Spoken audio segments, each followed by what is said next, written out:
Hello and welcome to the today's current affairs MCQ discussion. स्वागत है आपका आज के करंट अफेयर्स एमसीक्यू डिस्कशन में। तो चलिए स्टार्ट करते हैं आज का करंट अफेयर्स एमसीक्यू डिस्कशन। पहला प्रश्न है, what is the primary reason for the recent increase in school attendance among girls in rural area of India. भारत के ग्रामीण क्षेत्रों में लड़कियों की स्कूल में उपस्थिति में हाल ही में हुई वृद्धि का मुख्य कारण क्या है? पहला ऑप्शन है to introduce, the first option is introduce of free mid day meals, निःशुल्क मध्याह्न भोजन की शुरुआत। The second statement is state run free bicycle scheme, राज्य द्वारा संचालित निःशुल्क साइकिल योजना। The third statement is introduce of digital classroom, digital कक्षाओं की शुरुआत। The fourth statement is government scholarship for girls, लड़कियों के लिए सरकारी छात्रवृत्ति। The answer is state run free bicycle scheme, राज्य द्वारा संचालित निःशुल्क साइकिल योजना जो है वो लड़कियों की स्कूल में उपस्थिति का कारण है। India's school girls are quietly leading a cycling revolution driven by state-run free bicycle in rural area। Bharat में जब लड़कियों की जो स्कूल में उपस्थिति है वो कम हो गई, तो काफ़ी सारे राज्यों के द्वारा इसको बढ़ाने के लिए, यानी कि लड़कियों को स्कूल में लाने के लिए बहुत सारी योजनाएं चलाई गई। बहुत सारी जो लड़कियां हैं वो घरों से इसलिए नहीं निकलती थी क्योंकि उनके जो स्कूल थे वो घर से काफ़ी दूर थे। तो जो पेरेंट्स होते थे उनके कंसर्न्स थे कि लड़कियों की सेफ्टी नहीं होती है और उनको सवारी नहीं मिलती है। तो उसके लिए राज्य सरकार ने स्कीम चलाया, जैसे बिहार सरकार के द्वारा, वेस्ट बंगाल के द्वारा, असम और छत्तीसगढ़, यानी कि जो पिछड़े राज्य हैं, आमतौर पे जो भारत के जो पिछड़े राज्य हैं जहां इंफ्रास्ट्रक्चर का थोड़ा अभाव है, वहां की राज्य सरकारों ने स्कीम चलाया कि क्यों ना हम उनको साइकिल दें ताकि वो आत्मनिर्भर बने और अपना स्कूल जो है वो साइकिल से आके स्कूल ज्वाइन करें।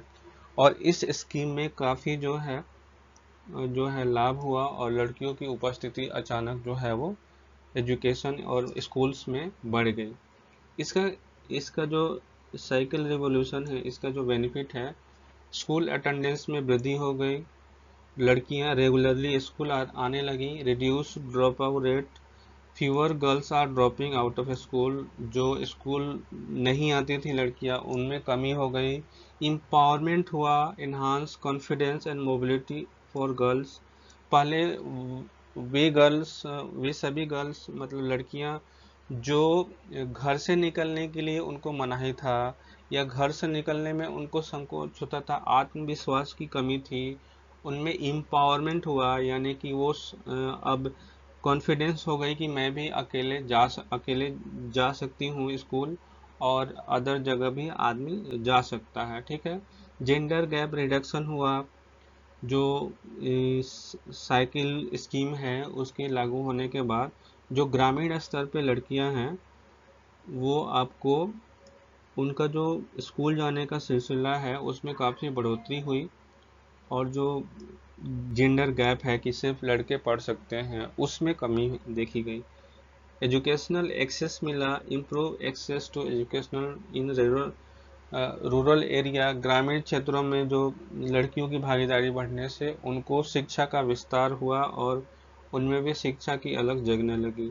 Economically mobility, potential for better employment opportunity in the future, अब जो लड़की घर से बाहर जाके पढ़ रही है, रेगुलर क्लास ले रही है, तो उसको जो है एम्प्लॉयमेंट की अपॉर्चुनिटी ज़्यादा मिलेगी क्योंकि उसके पास नॉलेज होगा, और स्किल के वजह से वो जो है जॉब पार्टिसिपेशन में ज़्यादा भाग लेगी।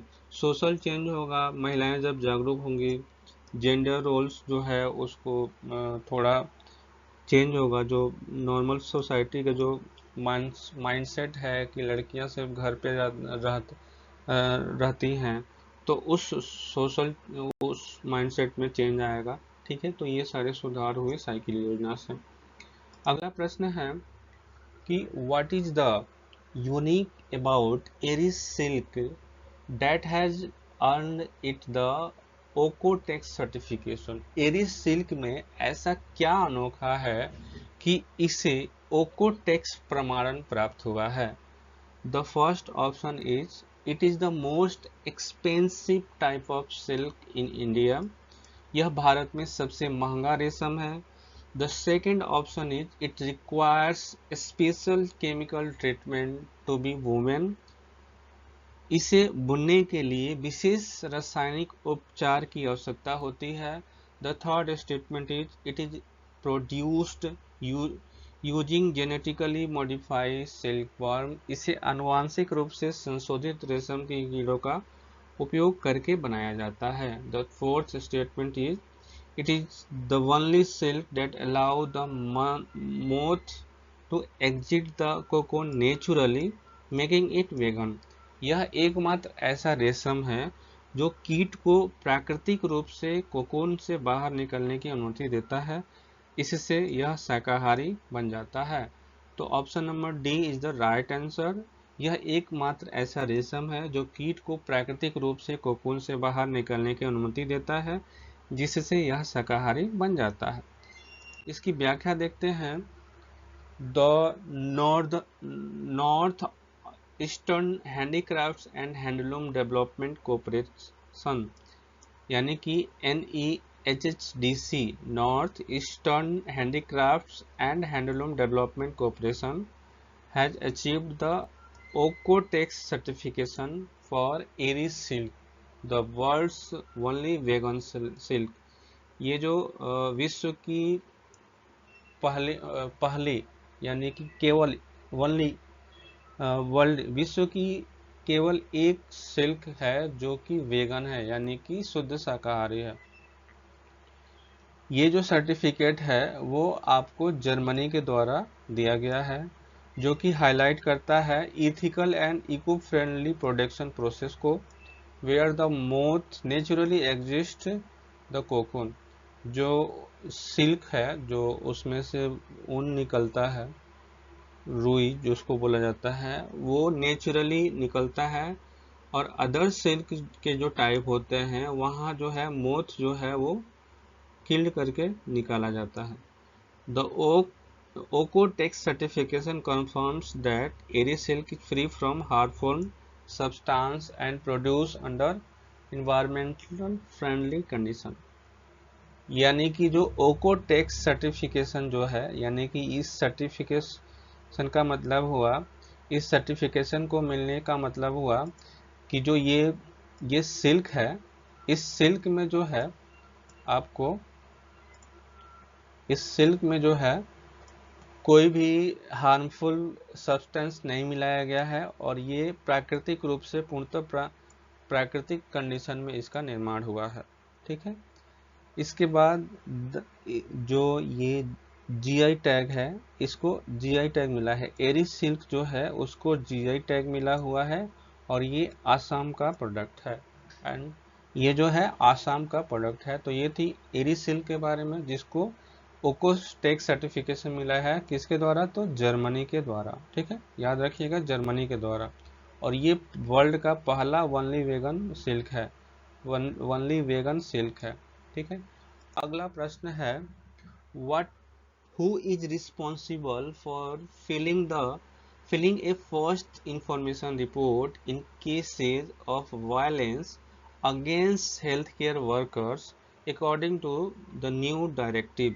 नए दिशा निर्देशों के अनुसार स्वास्थ्य कर्मियों के खिलाफ हिंसा के मामलों में प्राथमिकी दर्ज करने की जिम्मेदारी किसकी है? The first option is victim health care worker. The second option is police department. The first option is victim health care worker, पीड़ित स्वास्थ्य कर्मी। The second option is police department, police विभाग। The third option is health of government hospital, सरकारी अस्पतालों के प्रमुख।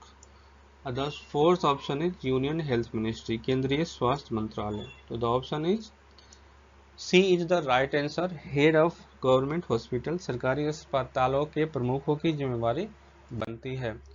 अभी हाल ही में जो हेल्थ डिपार्टमेंट मंत्रालय है, यानी कि जो स्वास्थ्य मंत्रालय है, भारत सरकार के स्वास्थ्य मंत्रालय के द्वारा जो स्वास्थ्य मंत्रालय के अधीन directorate general of health services हैं, उनके द्वारा मैंडेट गाइडलाइन जारी की गई है सभी गवर्नमेंट हॉस्पिटल्स को कि वो एफआईआर दर्ज कराएं with in 6 hour of any violence against health care workers on duty. Health care workers के ऑन ड्यूटी रहते अगर कोई वायलेंस होता है तो उसको 6 घंटे के अंदर जो हेल्थ केयर इंस्टीट्यूशन है, हेल्थ केयर इंस्टीट्यूट है, उसके जो हेड हैं उनके द्वारा एफआईआर दर्ज कराना कंपलसरी मैंडेटरी किया गया है। ये इसलिए किया गया है कि हाल ही में वेस्ट बंगाल में एक घटना घटी है जिसमें एक डॉक्टर के साथ बहुत विभत्स घटना हुई है और उनका मर्डर हो गया है।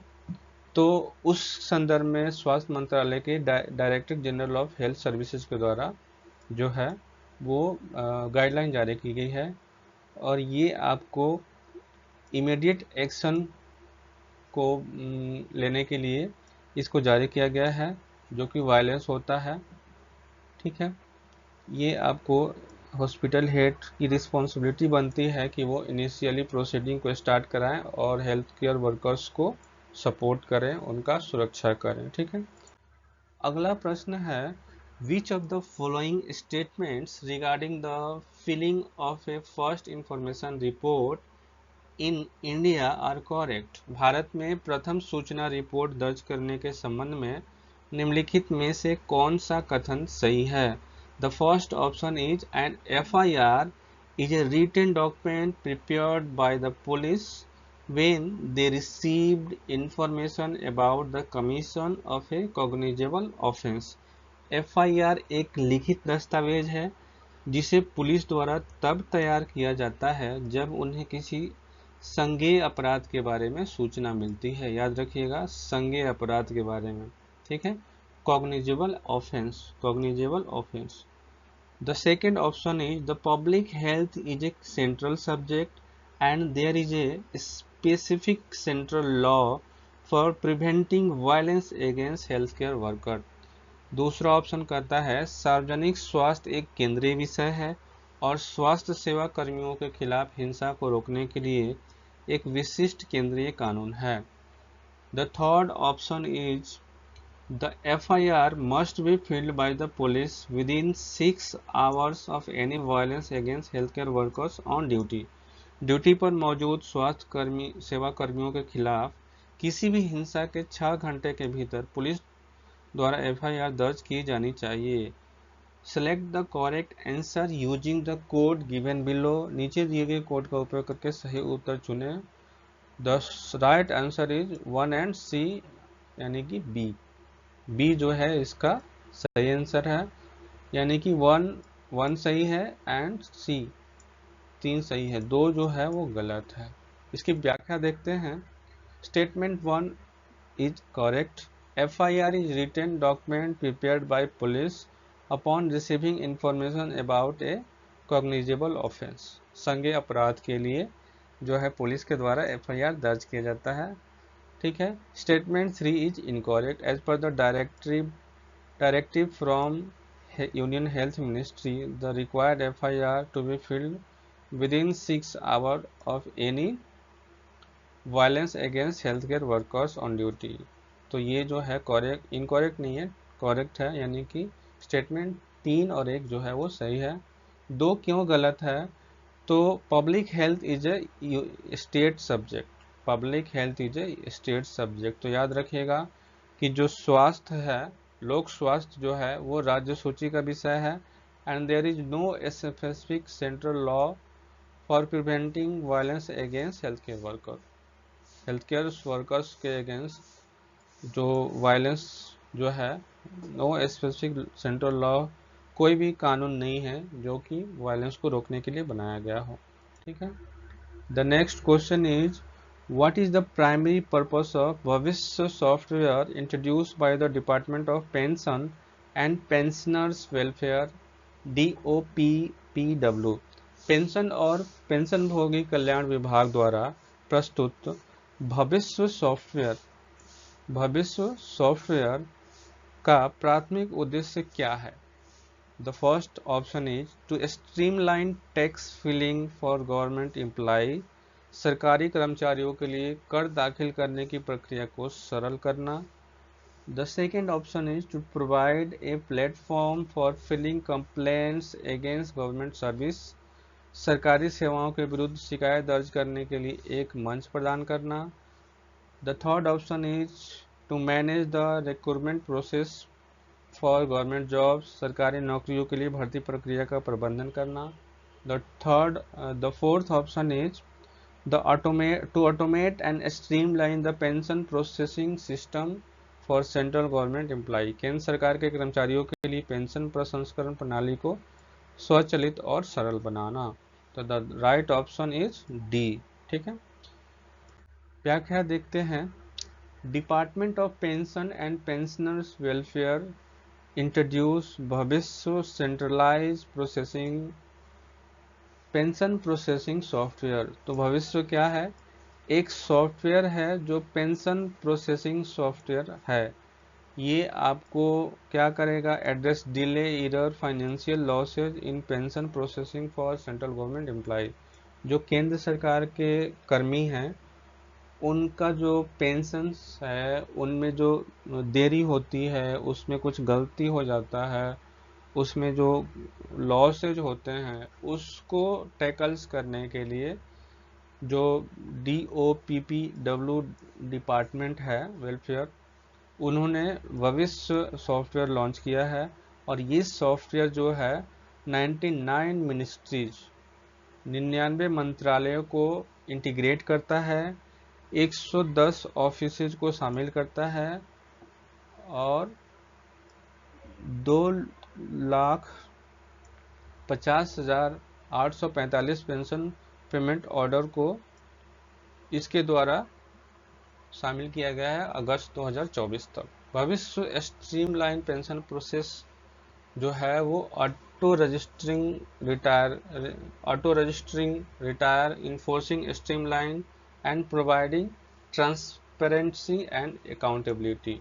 तो इस सॉफ्टवेयर के द्वारा अगर कोई व्यक्ति केंद्र सरकार के जॉब से रिटायर हो रहा है तो उसका जो पेंशन जो है उसको ऑटो मोड में इस सॉफ्टवेयर में रजिस्टर्ड कर दिया जाएगा. ठीक है, और वो प्रोसेस ऑटोमेटिकली स्टार्ट हो जाएगा. The system automate pension calculation. और वो जो सिस्टम है, भविष्य सिस्टम जो बनाया गया है, वो ऑटोमेटिकली पेंशन को कैलकुलेट करेगा, रियल टाइम अपडेट देगा SMS के थ्रू कि हाँ आपको इतना पेंशन जो है अलाउ हुआ है. Enable paperless processing through UPPD. और इसको जो है पब्लिक फाइनेंशियल मैनेजमेंट सिस्टम से भी इंटीग्रेट किया गया है बैंकों के साथ. The software also support DigiLocker for easy access to pension documents. तो डॉक्यूमेंट्स को इजी एक्सेस करने के लिए डिजीलॉकर से भी इसको सपोर्ट किया गया है. ठीक है, तो ये थी आज की डिस्कशन. मिलते हैं अगले डिस्कशन में, तब तक के लिए धन्यवाद. Thank you.